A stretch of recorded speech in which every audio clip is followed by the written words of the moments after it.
I think it's really hard for people who come from an eating disorder background or some sort of disordered eating background who felt like the scale only went down when they weren't eating. Yes. So if you have that thinking, that is horrible. So I never recommend people use a scale without learning more of my whole nutrition program because it is like a key pillar of my nutrition program. So it's like you're supposed to be learning it all at the exact same time. Hi, I'm Kelley Namiro. Welcome to the Balancing Chaos podcast, a lifestyle podcast where we'll talk about wellness, motherhood, and some really exciting things in between. My goal is to help you develop a lifestyle that promotes health, wholeness, and success. Through my conversations with our experts and guests, I hope to inspire you to live a beautiful, full, and joyful life as you navigate balancing the chaos. Hi, everybody. Welcome back to the Balancing Chaos podcast. I'm so excited to welcome Ilana Muhlstein to the show today. She is a globally recognized author, nutritionist, and influencer renowned for her expertise in health, wellness, and empowering individuals to achieve sustainable weight loss.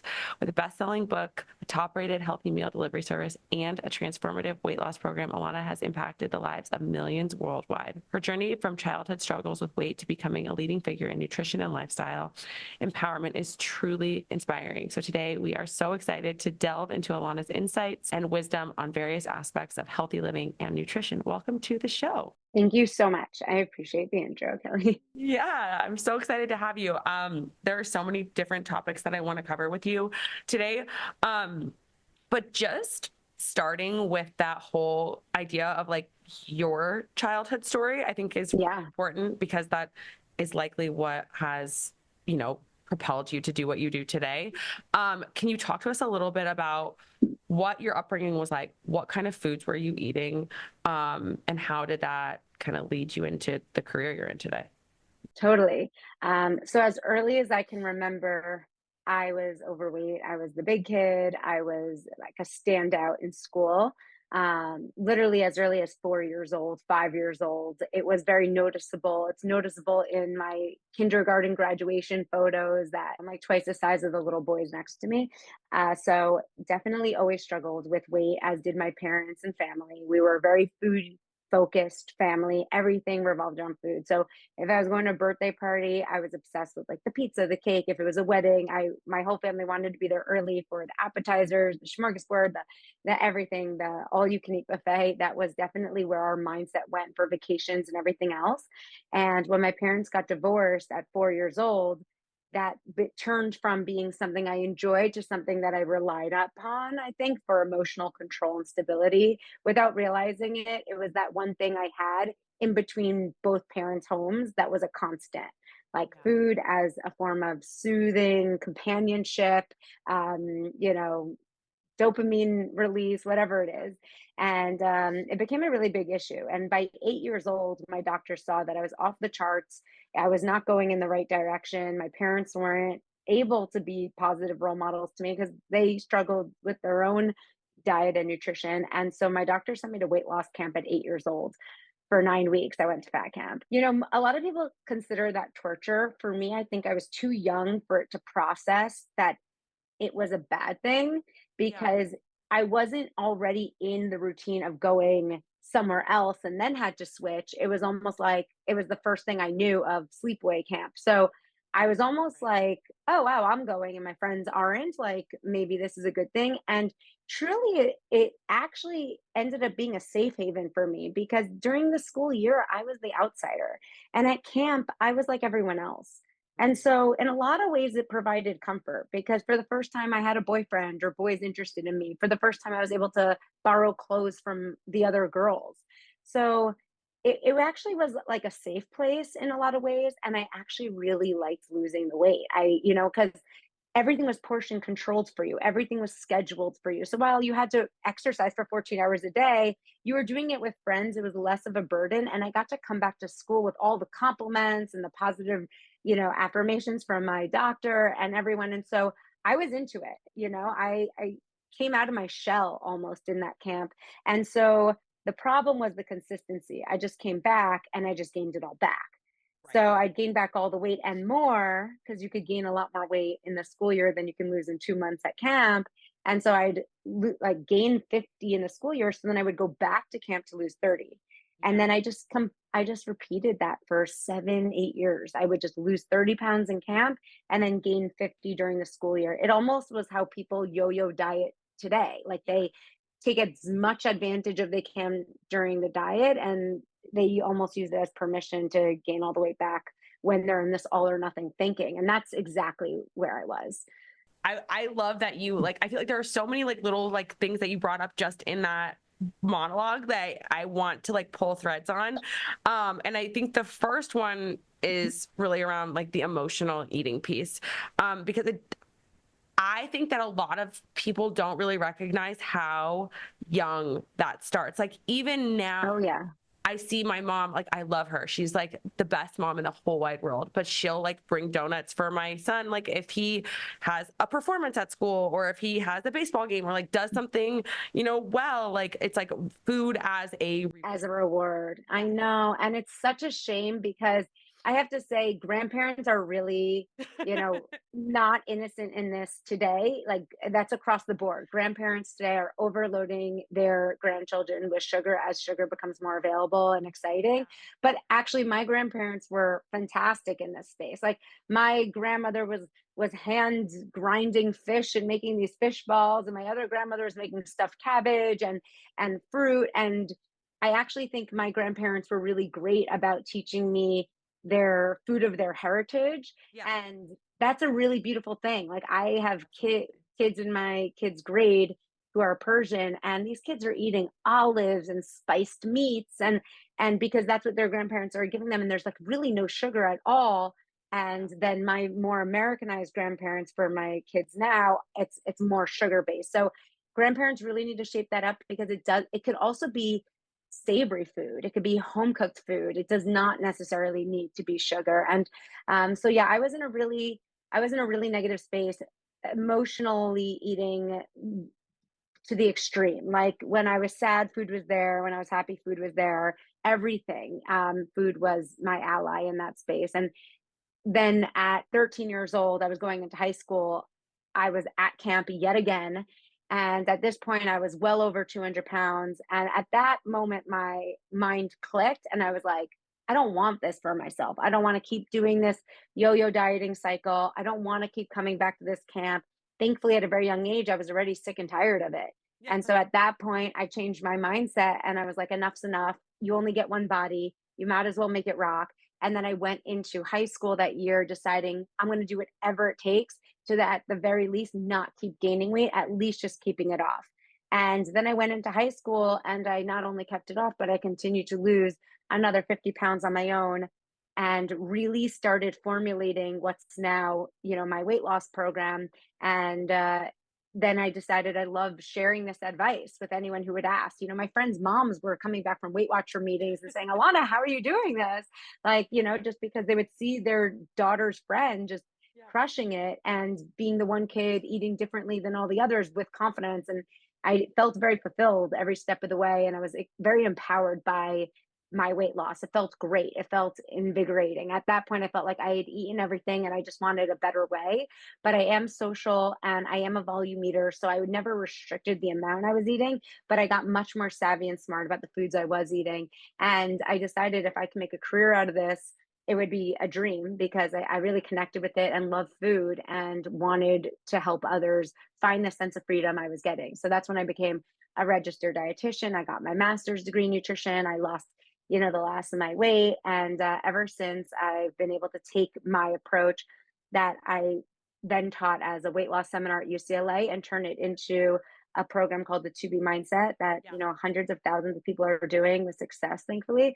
And now I have 2 books to help support the program and a meal delivery service, houseware line, and everything to just help people find a peaceful relationship with food, a healthy relationship with food, not a restrictive one, but one that gives them pleasure, satisfaction, and a more positive mindset with the whole thing. I love that. And I want to talk about your program. I think that like the 2B mindset, I want to talk about like what goes into that and like what because you'll see so much. I feel like there's so much information on the internet. Like I saw this girl Yeah. talking yesterday, and she's like building out this like pyramid on her Instagram stories. And she's like, the most important thing is calories. And then the next important thing is protein. And the next important thing is fiber. And the next important thing is movement and sleep. And then the next person you see talking is like, oh, no, no, no. The most important thing is your blood sugar and A1C. And then they're like, so it's like, Wow. what Yeah. really is the most important in terms of being able to have a sustainably healthy relationship with food where you feel like light and lean in your body. But before we get there, I want to talk about like what you were saying with like these moms, like as you're a teenager losing weight coming to you, because I think what happens is a lot of women get on that yo-yo dieting cycle where it's the all or Totally. nothing mindset. It's like, oh, and especially like with this episode coming out as we transitioned into summer, like everyone who I've talked to, including my own private clients, are like, okay, I want to lose 10, I want to lose 5 pounds. I want to lose this much weight. And then it's like, but then summer, midsummer gets here and then you're at the barbecues and you gain it all back. And so it's like, Hmm. how do we get into that cycle? Like, what is the cause of that? And how do we get ourselves out of that cycle? Yeah. I mean, we really all have to be united in this front. I feel very blessed to have a group of mom friends who are definitely health minded and care.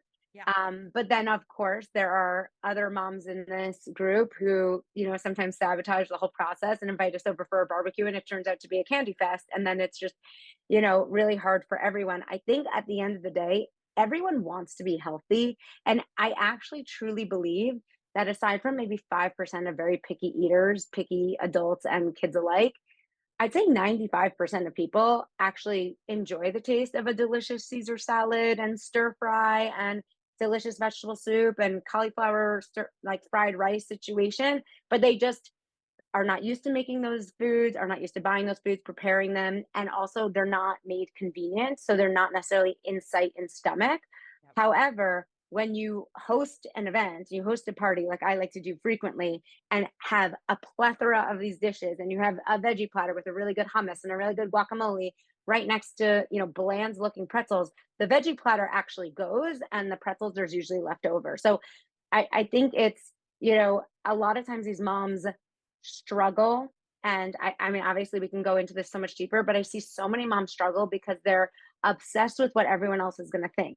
Oh, I'm having an event. How could I not serve, the fried pigs in the blanket? How could I not serve like these thick hoagie sandwiches with tons of bacon and mayonnaise in it? How could I not serve the fried wings at, the big game party? And like, how could I not have tons of chocolate candies if it's Valentine's Day? And we don't realize we're all being completely and totally manipulated by the food industry. Mm. Nothing is saying that 4th of July has to come with a hot dog eating contest. Like that's all being hyped up. Like you can have red, white, and blue celebrated in blueberries and cottage cheese and raspberries. So I do think it's like a lot of people think like they have to people please everyone else, and they're afraid to be authentic and celebrate wanting to be healthy. I think we also have to come out of the stigma of eating vegetables for a diet and really make it eating vegetables for mental and physical health and well-being. Mm. And I think it's like people think that they have to apologize for making the good choice, and we need to celebrate every single person who prioritizes their health and the health and well-being of those around them. And I'm like, I really push that as much as possible. I love that. I think that when you think about what you were saying too, it's like there's literally like a holiday or something like some celebration or whatever it is, like where you could go on and off the like all or nothing mindset every month. I was just talking to one of my clients I haven't spoken to in a while, and I saw her food diary, which is great that she was keeping one. She was keeping a food journal, but I saw it was kind of like riddled in hot dogs, salami, ham. Like it was just tons of processed meats out of nowhere. And I said to her, like, I think, okay, so that's what May looks like. Moving forward for June, I'd love to make a shift into leaner proteins that are a little less processed, not just for your weight loss, but for your overall health. Yeah. And like just make a transition to more maybe fish, if we could do more salmon or tuna or halibut, chicken, turkey. Like if we can go from and and it was hard for her because she was almost like, I never eat that stuff. And that's like the benefit of keeping a food journal is a lot of times we don't think we have a lot of stuff, but then when you see 9 instances of salami and like all these different like bacon and ham and just all these processed meats, it becomes a little bit more evident. And it we need to get to a place where we can take this feedback in a positive and not look at it as a sense of judgment. I think because food is such a source of comfort for people, Right. the idea of changing the way you eat feels like you're giving up your childhood teddy bear and blanket. It really is a comfort. And that's a big piece of graduating away from emotional eating is you need to find now a new coping mechanism to get to the heart of your struggles and pain and not seek it in food. And it's hard when the food industry is telling you Seek it in you're food. more stressed. Yeah, make yourself a frozen dinner. You're more stressed. Get this bottled thing of lots of high fructose corn syrup. Like Yes. it definitely is like a backward system that's not only messing with our physical health, but mental health is just the new recent studies on mental health and the correlation between more processed sugars and over ultra processed foods and increased risk of anxiety, depression, some of our biggest issues among youth and adults today. Like it's just, Yeah. it needs to be a greater motivator. Yeah. And so it's like, it's almost like going back to what we were saying about the, like the all or nothing mindset. It's like, you have to like consciously choose that all of the benefits of eating real whole foods, eating consistently healthy and dropping that like, oh, every holiday I'm going to shift. Like you have to make that conscious choice yourself to say like, I'm going to choose this because I want to have more energy, have better mental health, have all of these things. The reason why I brought this woman up is Yeah. because I said, oh, so like when I brought up all these processed meats I had identified in her food journal, she said, oh, I was in Chicago for the weekend. It was kind of a weird weekend. Yeah. So I said, oh, wow. Like, okay, so you were traveling this weekend, you know, you went to Chicago. Like, how long of a travel was that for you? She's like, no, I live in Chicago. I live in a suburb outside Chicago. We just went in for the day and it just like spawned into this whole month of vacation like mindset, and that was in May. That's not even in August, July, when the real vacations typically start ramping up. So it really is always an opportunity for people to either give up or go harder. And so you really, that's why accountability is huge. I run accountability groups to help people stay focused on that. And being part of a bigger community that's keeping you on track, because there's always a reason, oh, you know, to have, in her case, like a Jack and Coke or a espresso martini, and just really let it all go. But you know, at the restaurants, you just, even if you're at a Mexican restaurant that has amazing chips, like as long as you plan ahead, it makes it much easier. If you don't plan, you fall for the chips, which then leads into a whole order of taquitos and nachos and tons of fried food. But if you just plan ahead, a few minutes of planning ahead makes all the difference. You just remind yourself, you know what, I'm going to ask them to bring out some cut up vegetables in the back to go along with their delicious salsa and guacamole. And then that can proliferate into, I'll get, you know, the fajitas with lots of, you know, stir fried veggies. So planning ahead is a big piece of this, and having accountability and a whole community supporting you is very helpful for staying consistent. Oh my gosh, the accountability. I love that you brought that up. And I love that your program offers that, because I think the accountability piece is huge, because it's like, if you have somebody else to answer to outside of yourself, you're like, I made this commitment to myself, but I know that all these other people are waiting to hear from me and to know like whether or not I kept up my end of the bargain. It's like, you're so much more likely to follow through than if it's just like, you're just keeping this little thing to yourself. So one of the things that I want to go back to really quickly before we move into like the tangibles of nutrition is this idea of like finding a new coping mechanism when it comes to emotional eating, because like you said, like it's really easy. I used to be the person who I would be super stressed from, I was like a very restrictive dieter for a very long time. It caused a lot of hormonal imbalances. It was like a whole thing. But I would come home, and because I hadn't eaten all day long, because I was trying to like lose weight, then I would like go in my pantry and like be super stressed after a day of work and like eat all of this food, and like that would make me feel less stressed. I don't know if it actually did, but then it's like, okay. Well, it is like we see that there's a dopamine release in consuming refined carbohydrates and getting the blood sugar spike and all those things. So yeah. bag of chips like down the hatch. And so it's like Right. when you're coaching people through that, whether it's like a private client or in your program, it's like, what are some of the other alternatives of like, I like to call it proactive self-care that people can. Yes. Proactive self-care. I just posted yesterday, if you're not preventing it, you're creating it. Yes. You know, if you're not preventing it, you're creating it. Like I go to yoga twice a week. I used to love yoga. I'm in a class now. I don't really love the instructor. I'm going at 5:30 in the morning. I don't know. I used to be like a total yogi. Now it really does feel like work. It doesn't feel fun. No. It's early. I don't love the instructor. Um, I don't know. It's much harder for me. I still make myself go because it's medicine. I did a report. I did like a big final paper in college on the use of yoga for prevention and treatment of anxiety and depression. And it was so real. The studies, the statistics were so real that you can't deny it. And I don't take antidepressants and I don't take anti-anxiety medications, but I have anxiety in the family. I have 3 kids. I work full time. It's helping me tremendously. Not snap at my kids, not fall for emotional eating. Like I force myself to take walks. I eat all the colors of the rainbow because every single polyphenol and vitamin and nutrient can help nourish our mental and physical well-being. And if you don't eat your food as medicine, it really comes to bite you in the booty later on. And the more you eat it, the more you enjoy it. The more you go to yoga, the more you take the walks, the more you do enjoy it. It really is like the long game versus the short game, like versus like the quick fix. It really feels like the nourishment. But self-care, like every single day, you should be able to answer something you did for your mental and physical well-being every single day, whether that's listening to a podcast that lifts you up, calling a friend that lifts you up, going to a therapy class of meditation, listening to a sound bath, journaling.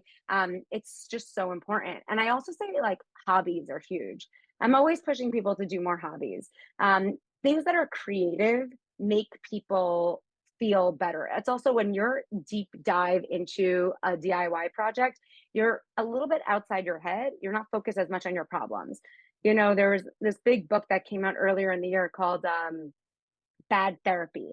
And I'm not anti-therapy. I think therapy is amazing. And this book also is pro therapy when it's necessary and needed and during big life events and something and things like that. But she said it's this ongoing weekly meeting with a therapist that's never changing, never evolving, where you're constantly ruminating on your struggles. And that really is one of the symptoms for anxiety and depression is ruminating on negative thoughts. So I love to recommend people do hobbies, activities, things that nourish their soul. I had a retreat last month and there was this wonderful woman post-menopause, maintained a really healthy weight throughout. And I was asking her for advice. Like she was a paying, person on the retreat. And I was asking her to lead it and teach us her ways, like being healthy, fit, and happy in her 60s. Like, what are your secrets? And she's a stay-at-home mom. And sometimes I find that that's a culprit for a lot of boredom eating and things like that. But she said it's really nerdy. I don't want to admit it, but she goes, I really got into scrapbooking a few years ago to the point where I go to scrapbooking conventions, which is the nerdiest thing a person could admit, but I love it. It lights up my soul. Like, and she's fabulous. And I mean, I look forward when I'm, retired, like I will never just retire. I'll go into golfing or tennis or pickleball or learning a new language or learning to play the piano for once or something like that, because we have to do things that light us up creatively and help heal.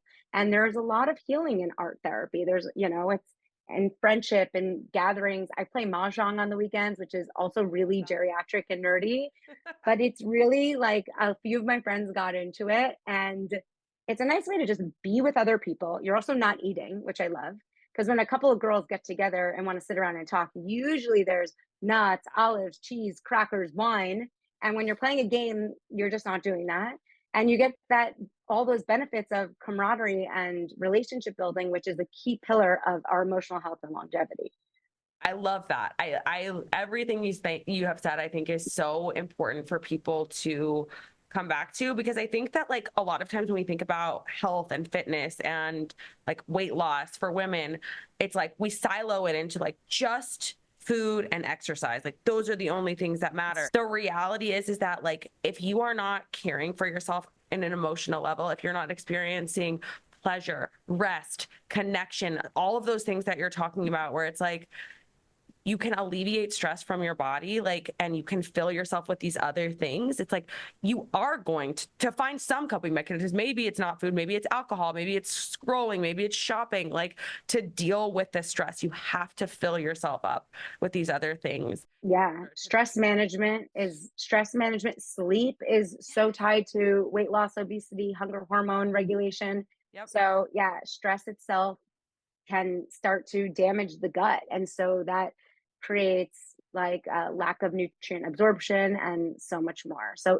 I really try to encourage like a whole body mind approach. I was even telling my group recently that I had a weight gain week. Like I had a week where I gained, like 2, 3 pounds or whatever it is. And I was more stressed. And I got an alert on my phone that said your screen time was up like 56%. Like that is so correlated. To deny that correlation is ridiculous.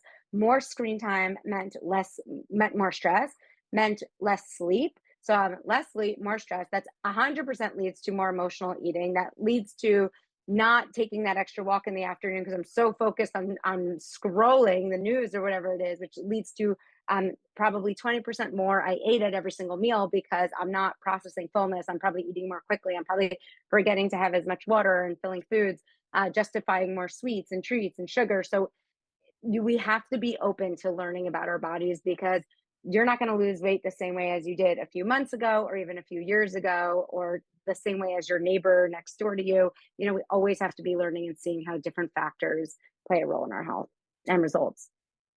So what you're saying is like kind of really like naturally leads me into the next question that I wanted to ask, which is like what I was talking about before, where like I feel like there's so much information on social media and like there's so many different, weight loss alone is like this multi-billion-dollar industry. And so it's like science wise, research wise, coming from an expert nutritionist that you are, what is that really matters? Is it, or like, I think a lot of things matter, but what matters most and what matters the least? Like if you could put it on a scale, is it calories, for sure. protein? Is it portions? Is it fiber? Yeah. What matters? Yeah. So I'm a big fan of my 2B Mindset weight loss program. That's how I lost my 100 pounds and kept it off through 3 kids. That's how, thousands of around the world are losing weight happily and keeping it off. So I always bring it down to 4 core principles. I really have found in leading weight loss seminars at UCLA for years and working with private clients, I always found that at least 60% of weight loss comes down to these 4 core principles. And that is water first, veggies most. So water, like so many studies on water. I just looked at one today, published in the Journal of Obesity, and it found that people who drank water prior to meals lost 44% more weight in 12 weeks than those who didn't. So that's a huge difference. That's 15 pounds over 10. Like and without a change to food, just drinking water first. Huge fan of water. No one's drinking enough water. I just saw a study that said the average American is drinking 44 ounces of water a day when we should be drinking closer to 88, like double the amount of water in a day. We should all be drinking at minimum half our weight in ounces. So if you weigh 180 pounds, that is 90 ounces. That's 3 liters of water. Get out a water bottle you like, a stainless steel, one with a handle, one with a straw, whatever it takes. Wherever you are, your water bottle should be. Water helps promote weight loss. It helps promote energy, which helps promote motivation to exercise more and actually cook the meal and not just run to the drive-through. It helps to regulate our appetite because all day we think we're hungry. Really, we're just thirsty. Water is amazing. It helps with our metabolism. It helps with our digestion. Water is key. So water first and veggies most. And Coke sure. And all of those things don't count. Water. Right. Yeah. Water. You could add electrolytes to your water. You could add a tea bag to your water. But yeah, definitely not the high fructose corn syrup, sugary beverages and things like that. No. Just hydrate your body properly. That is the most overlooked tool in weight loss. Just drinking water alone. Someone asked me like, I have a kid's birthday, bar mitzvah, something next week. What's the easiest way I could lose 3 pounds this week? I would just say water first. Like literally just amping up your water. People usually see results right away. And unlike exercising really hard, the benefits are immediate. You don't feel sore right after. You feel energized? Do you feel less constipated? Do you feel more full? Like your skin Yeah. clears up. So water first and veggies most. We have large appetites. Like we like to eat a good amount of food in this country. We're not, petite eaters of France. So we need to be filling up our meals with veggies most. We need to make more of our carb loaded dishes like pastas and rice, fettuccine, pizza based dishes. We need to find ways to pizzafy a portobello mushroom cap and use, cauliflower fried rice and do zucchini noodles and spaghetti squash style meals and load up more on veggies most because they're high volume, they're low cal, they're packed with the vitamins and minerals we need to succeed. So water first, veggies most, always. And I am a fan of the scale. A lot of people don't like to look at the scale, but if your goal is weight loss, then you should, if you can't measure it, you can't change it. So I love to teach people how to have a healthy relationship with the scale and use it as a tool. And a food journal. So I don't believe in having to count calories because two things of the same calories can have very different effects. I just looked at a study today, which is really interesting, on the impact of sugar on leptin. So this is a little scientific, but leptin is a hormone that tells us we're full. We want leptin. We definitely want leptin. Leptin is what tells us, like, you don't have to finish that second scoop of ice cream, throw it out or give it to a friend. That's leptin. We want leptin. Everyone wants more leptin in their life. I mean, people are taking the GLP-1 shot. It's essentially the same thing. It's what we have naturally in our body is this hormone leptin that tells us we're full and satisfied. Right. And they did a study that was really interesting where they gave two groups of people the same calories, but some were in fructose, like pure sugar, and some were in still carbs, but not sugar. So it was the same calories, but the group that had the sugar, the same calories in the form of sugar, had leptin resistance, meaning they had low levels of leptin, meaning they were hungrier but less satisfied. So they ate more. And so these people gained more weight and had more metabolic disruption, even though it was the same calories. So calories are truly not equal. And anytime someone is like calorie counting, I find they end up really veering towards more processed snacks because it's easy to, if you're calorie counting, it's much easier to count calories on a processed snack than have to like think about how much, like a quarter of an avocado. It's much easier to just have 100-calorie packs of processed snacks all day. I literally love that you said that because I was telling you about, my audience who's been with me for a while, like knows this, like I come from a background of very like restrictive eating, like I said, and like I had an eating disorder for a while. And like a lot of the years, like where I was living in New York City and I was, in that place that was mentally not healthy, the majority of my diet was literally 100-calorie packs because I could be like, okay, I'm going to eat 12 of these. And then that's my allotment for the day. Like I 100 calories, and it's like, oh my God, it was literally pure sugar and so processed. And so processed. And that's when people lose weight but they don't realize they're not just losing weight, they're losing muscle, they're constipated and their gut health is a mess and it's not helping you long term. Literally had candida. I had weight loss resistance because I wasn't eating any foods that were like fueling my metabolic. It was a mess. And so I think that like just explaining to people that like calories are not created equal is such a powerful statement. And like you have to be learning to fill your plate with vegetable fiber, vegetable protein, all of those things. So I think that piece is really important. And that key word you said is plate. Because when you're counting calories, sometimes you end up snacking all day and not even having regular meals and also the mindset is like, let's say you get this budget in the start of the day, 1,400, 1,200, whatever it is, all day you're taking away from it. So it creates this like big food fear because every time you want to eat, but then you also don't want to like keep deducting. So my whole program and mission and plan is it's a much more abundant focus. Like, did I get enough water? Did I get enough protein? Did I get enough veggies? Like, did I track my food? Like, what can I be doing? What can I be adding rather than what am I subtracting all day? Beautiful. I love that. Hi, I'm Kelley Namiro, your host, certified holistic hormone coach, and Pilates instructor for the WBK method. You can consider me your guide in helping you curate the very best version of yourself from the inside out. If feeling physically better by optimizing your hormones to feeling mentally and emotionally better by creating a more deep and grounded connection with yourself. I get questions all the time in my DMs about things like, what supplements should I be taking for my menopause symptoms? Or is it normal that I'm always exhausted? My doctor said that's what happens as I get older. Or maybe I gained 20 pounds in the last couple of years and I have no idea how to lose it. And even I'm chronically bloated and I've tried every elimination diet. Please help. But here's the thing. There are no quick fixes out there. Until you know the root cause of what's going on in your body and you use precision supplementation, a targeted diet, and mindset and lifestyle changes that are specific to your unique circumstances and lab values, you're never going to be able to heal. Throwing just random supplements that make all these promises or a restrictive diet at a weight issue is never going to work because it's not focused on what's going on internally with you. And often we can make the problem worse when we do these things. And that's why I've created the WBK Lab Review Package. In this package, you'll receive lab kits and a custom lab form based on your symptoms and health history. Once you've completed the saliva kit for your adrenals, the stool kit for your gut health, and the blood tests for your hormones and other health markers, we'll sit down together and create a customized plan that will help you balance your hormones in a holistic way so that you can lose weight,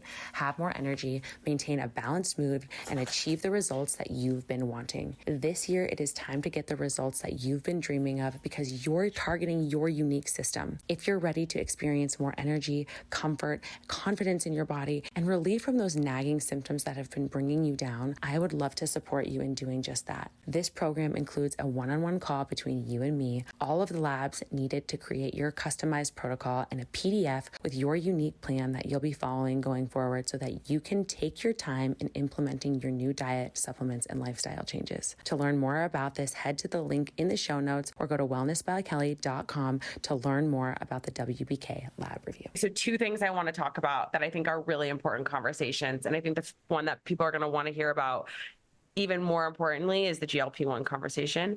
And then I want to talk about the scale because you mentioned that and like brought up that like people can have a healthy relationship with the scale. It's possible. So let's talk about GLP-1s, Ozempic, semaglutide, Mounjaro, whatever you want to call it.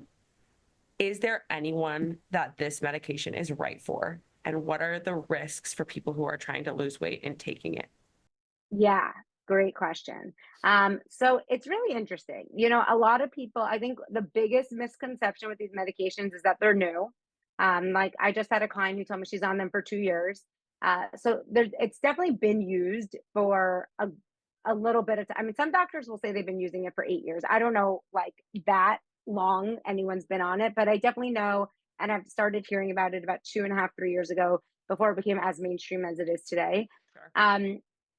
There are definite risks. Okay. Like I cannot go past that. In my private practice, I have had at least 6 clients come to me and tell me 2 clients who had their gallbladders removed because of the medication, people who got extremely sick, hospitalized, and so forth. So, like, I almost try, like, I don't want to compare it to this, but like, in my opinion, it really feels like COVID almost like yes, there's risk factors for certain people, but it almost feels like Russian roulette. Like, I can't explain why some people have horrible Crazy effects and then reactions. other people have none. But that is definitely the case. So you are kind of rolling that dice. You can pretty much figure it out right away. Like the woman who told me her gallbladder was removed, she said she was sick the whole time. Her doctor just kept giving it to her until it became like very Problematic. dangerous. Yeah, so that there's definite people who cannot tolerate the medication or get extremely ill from it. There are a few different medications now, so I think people are kind of like bouncing around to find the one that they react best to, but there's definite that. Um, Listen, like the whole point of the medication is it's making you feel a little bit fuller. Like you can manipulate with food alone, like protein, fiber, healthy fats, drinking more water. All these things can help you feel more full. And I always tell people the fuller you are, the more self control you can have. So when people, so like I get why people who feel like they have no self control are attracted to the medications. I am not against them by any means. I have a lot of people in my private practice who are on them, but one either like are just against the fact that they have to be on it for life, and so they want to taper off it, or two, lost huge amounts of muscle, and now their metabolism is like barely working because they have no muscle. Now they feel dependent on it. So we have to build back their muscle mass and bring in more protein and weightlifting training and things like that. Um, and then I have, people who used it. It might be a tool for the first 20 pounds or so, but then they stall out if they don't get the rest of their eating under control and in a good place. So, yeah, like I think, out of my private clients, I'd say half are like terrified of the shot and like are so against it and will never go on it. And then the other half is genuinely taking it or tried to take it and they still need to eat well, Yeah. So, I mean, that's like a foundational piece. And I think that you hear from people, it's like, oh, well, like this gave me the jump start to start eating better because I started to see results and it was motivational and then I wanted to eat right. better. And in that vein, great. But I think people should really start my nutrition program or another nutrition program before they even go to it, because what breaks my heart is that people just do it, like they go from eating poorly to this, and like you're not even giving yourself a shot, like you're not even teaching yourself how, because then you're really setting yourself up to be dependent on it long term. If someone is like has lost 40 pounds but has 60 to lose, and then after 40 pounds of losing weight, getting a really good grip, changing their lifestyle and everything, they're using it as like maybe a helpful boost, whatever. I Then it could be short term, then it doesn't have to be forever. There could be benefits to it.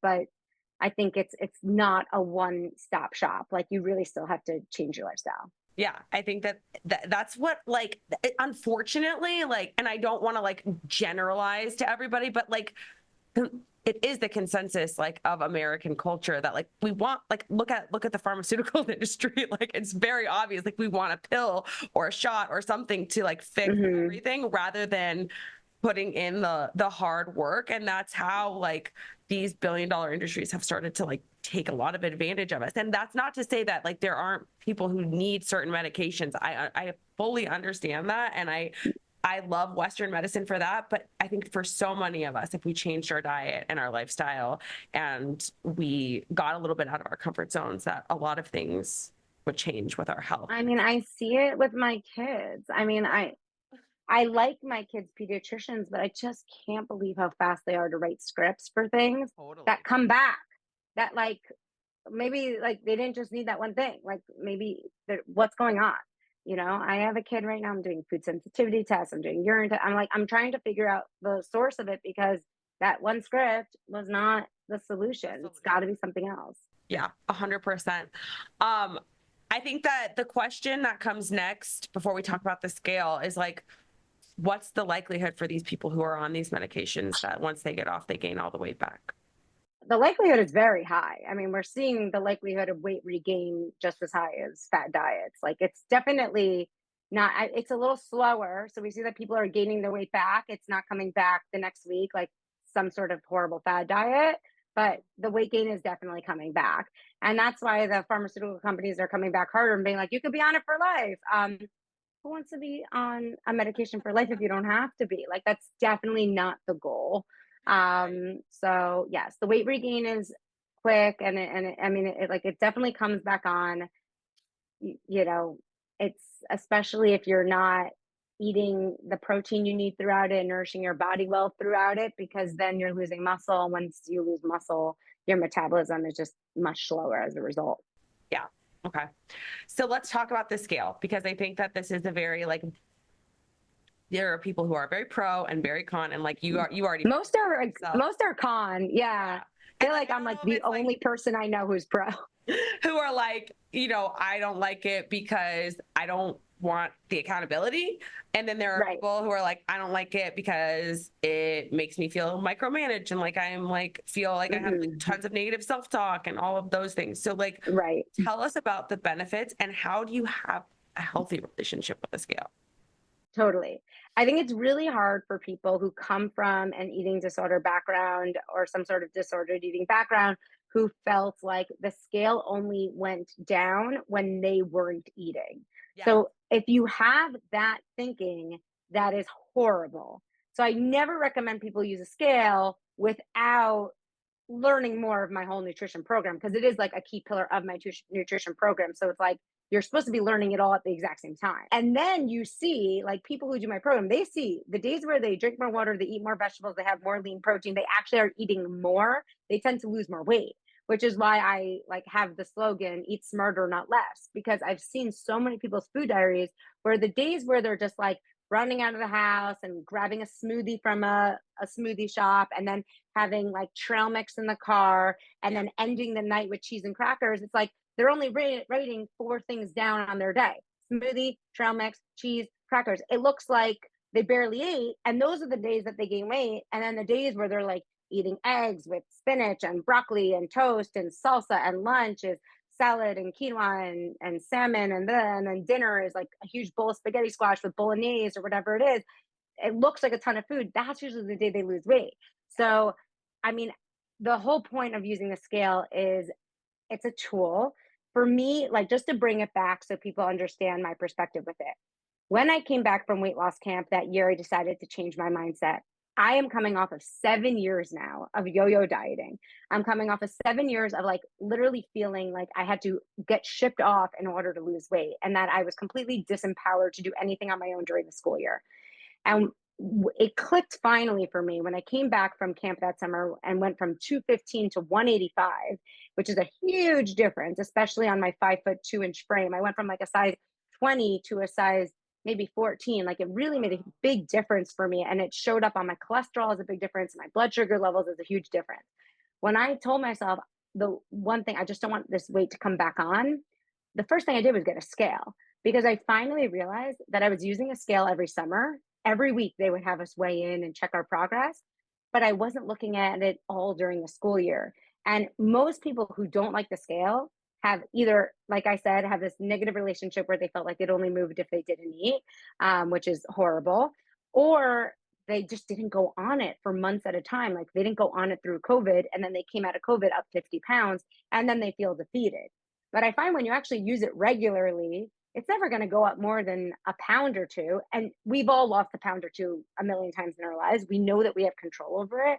And now it becomes a tool. So for me that summer, that was the first thing I did, is I just used the scale. And then I actually realized, wow, instead of emotionally eating potato chips and buttered popcorn at night while watching TV, I could take butter and put it over broccoli with salt and mindlessly eat that in front of the television. And actually I lose weight. And so it actually made me start to love vegetables and not look at them as something I have to eat, but look at them as something I get to eat.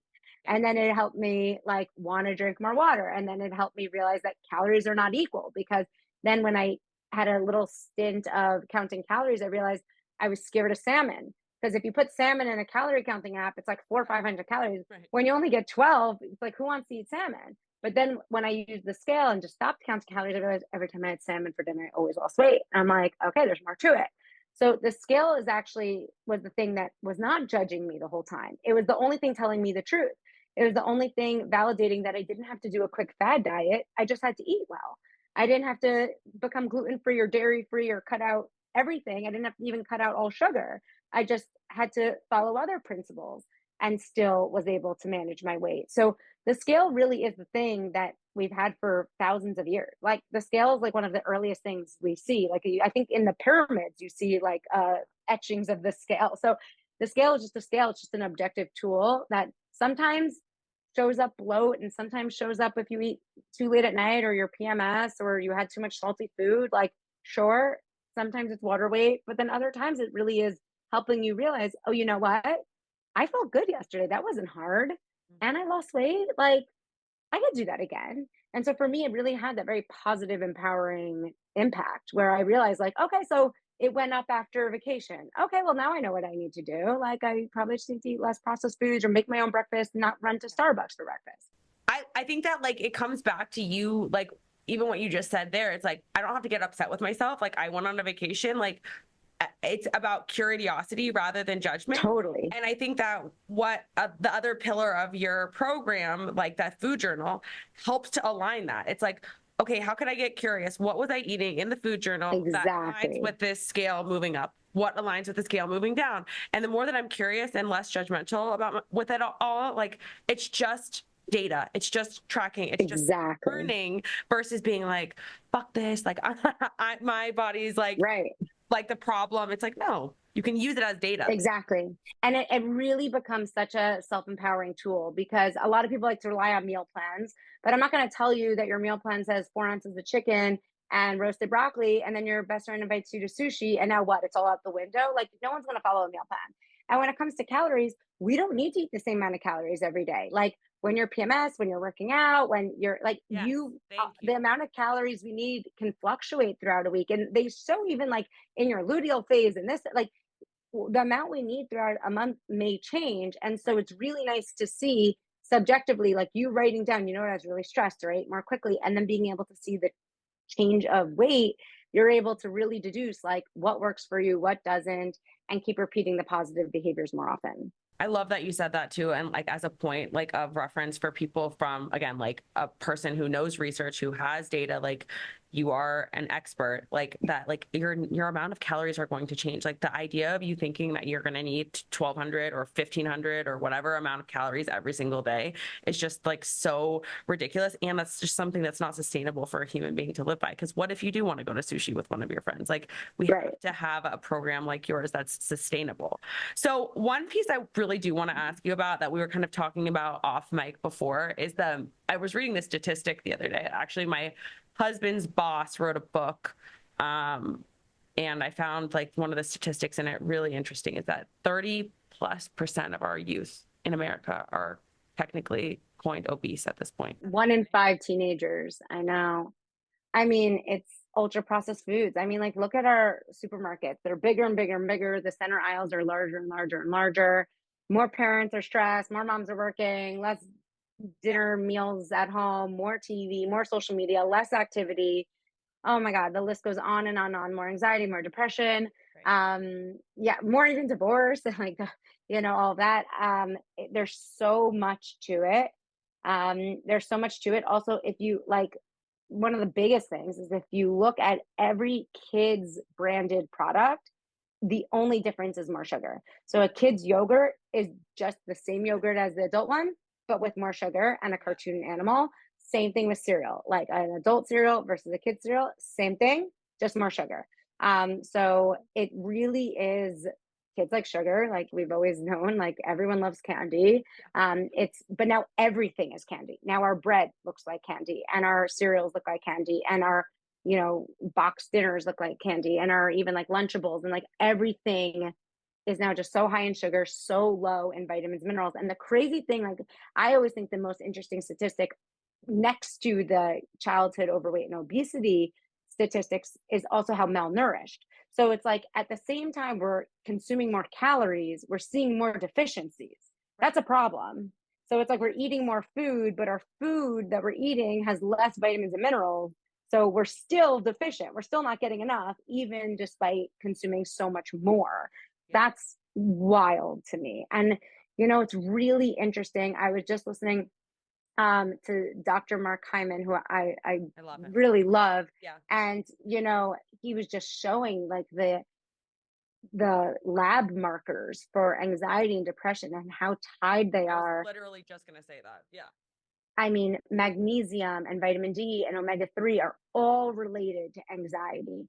And so, anxiety is a big thing for kids these days. And I mean, I even feel like me and my husband have anxiety. So my kids, even if they don't have a lot of artificial colors and dyes and don't have social media, like we're just living in a very stressed world. And so making sure the nutrients are covered is really important. And if all day you're thinking, okay, I need omega-3s, that means that you need like really good egg yolks, like, organic eggs.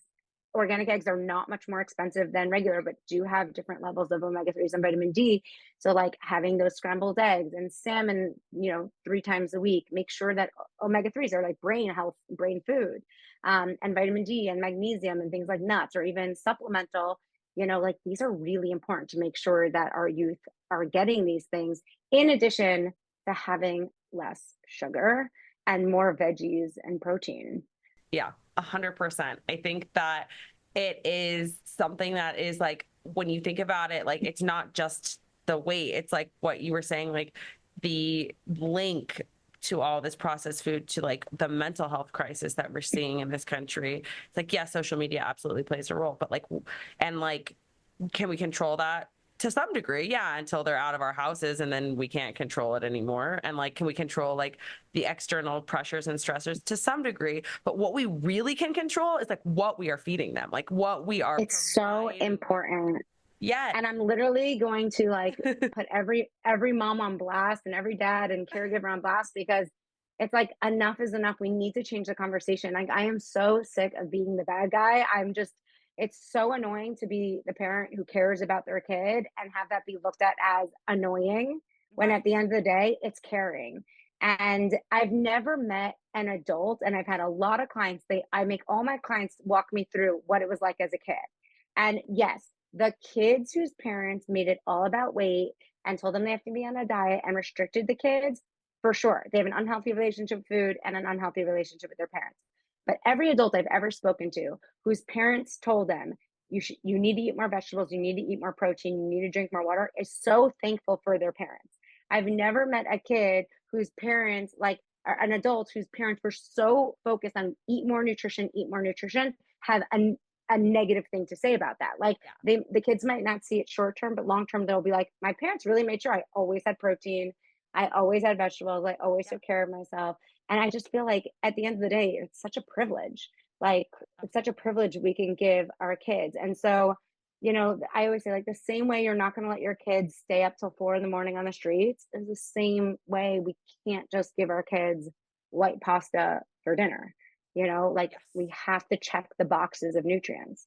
I love that you're saying this. I think that it's so important, because I think that just like going down that route, and I'm not like trying to, again, like you just said, like put anyone on blast or like make you feel like shame or guilt, but it's a cop out, because like it's going to, just like it takes time and energy and effort for us to change our habits and our preferences. Like you serving them broccoli one time is not going to be like, oh, all of a sudden, like they haven't had broccoli in years and now they love it. Like we have to put. No, yes, there's temper tantrums, and but like the same way they have temper tantrums that, they want to buy the like biggest toy at the toy store when you were just going through to, use the bathroom. Like, you go past temper tantrums because you know what's good for your child. And so like I understand these things are sometimes more expensive, and I'm always like very, very, very budget conscious. And I get it. Like fruits and vegetables are sometimes more expensive than processed snacks, but there's always a budget savvy thing that you can do. Like 100-calorie packs or single serving things of popcorn are more expensive. But if you buy the big bag and you buy the little paper baggies and you siphon them off, you can save money. Like the organic eggs I get they're literally like $2-3 more. You could see in the color of the yolk how different they are nutritionally. It ends up being maybe like 20 cents per egg tops, but it's such a key nutrient that our kids can benefit from. I love frozen organic broccoli from Costco. Like I just roast that or air fry that and it gets crispy on the outside. There are so many little hacks we can do. And sometimes that means like, the Disney vacation goes till next year. Like there are a lot of privileges and things that I don't buy for my kids because I am budget conscious, and their friends might have like designer sweatpants or shoes that I think are ridiculous because I get theirs from Marshalls or TJ Maxx or Ross or whatever. But like, I feel proud that I'm serving them red, orange, and yellow bell peppers for dinner. And like, I'm checking the boxes of their nutrients and helping them long term. Yeah, because you're setting them up for success in terms of, again, like what their habits they're going to carry with them for a lifetime long term. So I would love it if we can end this episode by giving our listener, let's say like 3 to 5, whatever you can come up with, because I know you have so much advice, tips on like what I hear the most from, because I'm very blessed to like have 2 kids. I have 2 boys. They're 2 and 4. And they are pretty good eaters. They'll eat salmon, they'll eat broccoli, they'll eat asparagus. But I believe that is because like literally from the time I was pregnant with both of them, and even in my pregnancy now, like I'm eating those things. And then when I'm serving solids, like I'm serving them those things. So if somebody has gotten to a place where they're like, shoot, like I want to make a change. I see the light now. I want to have my kids set up for more success. I want to have them eating more healthy foods. Where do they start if they are dealing with the temper tantrums? Or is it like adding it to smoothies? Or is it like trying things multiple times? Like what are the tips that you have for those people? Totally. First of all, I have an amazing kids nutrition program coming out at the end of the summer. I've been working on Ooh, for months. It's yay. going to be incredible. It's called Raising Balanced Eaters. Love it. Not raising healthy eaters because it's like it's not all about healthy all the time, but it's balanced. Yes. And so yeah, so Raising Balanced Eaters. Check out my page because I'll be posting about it more probably like in mid to end of June. Super excited about that because we're going to go into everything. I mean, there's so many things. You have families where one kid has to lose weight, one kid has to gain weight, one kid's picky, one kid's not. I mean, one kid is really involved in sports, one kid is more lethargic. So like there's definitely a lot of nuanced things, which is why I'm excited to teach the program live and be able to take live feedback from people. But yeah, some quick tips is be relentless. Like don't give up. You want to give up a million times. I want to give up a million times. Yes. Even my husband recently, I like to throw him under the bus with this example, but like my kids were refusing the, healthy meal I made them. And I was going to like default to making them like scrambled eggs and a quesadilla and something like that. And he was like, don't even bother. And I'm like, or like, no, he said, what's the point? And I said, the point is I care about my kids and their well-being and I want them to have a good meal tonight. And like, yes, that's annoying that they're refusing the first meal, but you know what? I'll eat that as leftovers tomorrow for lunch. There's something else I can whip up that's going to do them good. So, there is a point. A lot of people like to get to this point of like, they just want to give up. They're tired. They're exhausted. You're working full time. It's like the last thing you have to battle homework. You have to battle bedtime. You have to battle showers. Like it's just, there's a point where you just want to give up, but there is a healthy food that everybody likes. So not every kid is going to love roasted cabbage. Not every kid is going to love roasted cauliflower, but then they might love avocado with a spoon and salt, or cucumbers with spoon and salt, or with a salted, or everything but the bagel seasoning, or cream cheese, or ants on a log with peanut butter and celery and some raisins on top. So definitely like just keep being persistent and keep valuing it and role modeling positive eating habits, and eventually something will click. So that's one, and that's very important that you do so. The next is like sneaking is not the worst. If you have a kid who's so sensory and just so judgy and everything, I'm not anti-sneaking because at the end of the day, they're still getting it in their body. It's not ideal. I like to do both, but if I have a kid who's like very, doesn't like the look of vegetable, which is my baby number 3, which boggles my mind. I don't know where he came from in that sense, but like I put shredded carrots in his quesadilla and it literally looks like unmelted cheddar cheese and you can't taste the difference. So throwing it in smoothies, I love frozen zucchini in smoothies. It makes them more creamy, but every single day your kid needs to be eating fruits and vegetables. So you got to keep doing carrots and guacamole, whatever it takes. You got to keep pushing. I love it. I think those are great tips. And I think that like what you said about it being a value like that you hold, because it's like you said, it's like there's so many battles that you have to fight, but like if you really value this and you really know the benefits that it can bring to them, it's like this should be the number one battle that you want to fight, not the one that you just right. fall to the wayside because it's more yes.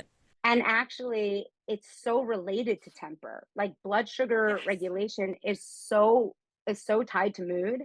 So when I have a kid who has a temper tantrum or is crying over sugar, and I tell them the last thing I will give them at that moment is sugar, because sugar amplifies the roller coaster. And typically when that kid is having a roller coaster of emotion and you stay strong, that kid usually passes out because they were so overtired, needed a nap. Like if you just gave them sugar and you kept it on, then you'd be depriving them of that good sleep. So yes, like it's hard. Sometimes, as a mom, drink your glass of wine, whatever it takes, stay even keeled, but like just throwing them that quick little candy, especially if their temper, their anxiety, their ADHD, like if that's all over the place, you got to really teach them that food is medicine and it's helping them ultimately. I mean, I also like one thing I'll do in my nutrition program and the Raising Balanced Eaters is teach parents how to teach their kids how to read a food label, because it's so empowering. Like a lot of times my kids will, I mean, I love to teach my kids how to read a food label. Then we go into supermarkets and they'll be like, Mom, look how much sugar this has. Isn't that more sugar than I need for a day? And then they'll be like, can we get this, these roasted almonds? They have no sugar. And I'm like, great, get them in the cart, So I like to empower kids to make good choices. I went to 7-Eleven for Slurpees after our kids' last baseball game, and I never give my kids 7-Eleven Slurpees, but it was like the whole team was going, and the whole idea of balance is, I'm not going to have the kid who's the one kid. That's not my style. My kids are not going to get yelled at a birthday party for having a piece of cake. I will never do that to my children. It's balance. And again, bringing control into what you can control the other 6.5 days of the week. So they were all going for 7-Eleven Slurpees, and this one girl did not get one. And I said to the girl, like, wow, you're not going to get a Slurpee? And she goes, my mom's a doctor. I know what's in that thing. And I was like, wow, that doctor's amazing, because this girl wasn't fear mongering. This girl wasn't telling all the other kids that they're going to get sick if they have it. This mom, and I asked the mom afterwards, she's like, listen, my daughter kept asking more and more and more questions. Yes. Why can't I have the artificial colors? Why can't I do that? What happens if you do? And she started sharing the links to chronic diseases and cancers and things that came out. And the daughter made the empowered decision of, I don't want to put that in my body. Amazing. It's so funny that you bring that up, because I have my 4-year-old, like, we started having this conversation, like, I don't know, probably like in the last 6 months, like, where he's like, well, what happens like when you die? And I'm like, wow, this is really morbid. And like, why do people die? And like, so then like, all of a sudden it comes up in conversation. Well, daddy and I, like, when we want him to eat, healthy things, we're like, this helps you live longer. This helps. And so now he'll even say, like, I want to eat more broccoli because that's going to make me live longer. And I want to. Good. That's so healthy. The more information you can give them, the more empowered they are going to be. Like, truly, like, that is like, I'm like, in the story that you just told, like, I'm such a believer in that. And also, because it doesn't have to be one or the other, like either or, what you're saying, like balanced eaters. Like my husband, funnily enough, came from the background of like his parents were very strict vegan, like they were never allowed to enter a 7-Eleven and have a Slurpee. And like, so then he went off to college, or like when he got a car in high school, and like he literally would binge Taco Bell. Because car in high school is a big shut up of weight. That's a big time. Teenagers get their license and the weight just soars. Right. Yeah. So it's very like, common. I think that educating them, letting them know like what is in certain foods, what those things do to your body, allowing them to make empowered, educated decisions and choices for themselves, and also not being so restrictive to like, if you like, you are not allowed to have this, because that makes them want it more and like feel like they're like they need to break a rule in order to be able to have it. Like the approach that you have, I have to say I love it so much. Thank you so much. I really appreciate you saying that. Yeah. I mean, listen, like it's a work in progress, and thankfully my 3 kids are, they challenged me. So you have to get creative in your responses. Absolutely. So I will link that up in the show notes, because if you have it on your website by then, otherwise like people can just go to your page and find you, but we're going to post this at the end of June. So it'll be great that you're sharing this and all of that. But this was so helpful. And I feel like we touched on so many nutritional topics, from weight loss to GLP-1s to kids. And so I really cannot tell you how much I appreciate your time, Alana. Thank you so much, and feel good. You look stunning. Thank you. Thank you. Thank you. It was great chatting with you today. I really hope that you enjoyed that episode. You can follow me on Instagram at Wellness by Kelley, or head over to our website, wellnessbykelley.com. Sign up now for the Wellness by Kelley 7-day free trial on our app, or head over to our course. And now get 20% off the course, or 10% off of the membership with the code Balancing Chaos, all one word, BALANCINGCHAOS. In our course, you'll get access to an emailed lab review plus protocols built out to help you heal with whatever hormonal imbalance you're struggling with. With our membership, you'll receive a library of content with our app with low impact workouts, blood sugar balancing recipes, and mindfulness meditations, all designed to help you balance your hormones and help you feel like you are living your most beautiful, joyful, and vital life. If you like the show, please leave a rating and review. That is the best way to help the show grow and get to more listeners. We hope you enjoyed, and I will see you next week.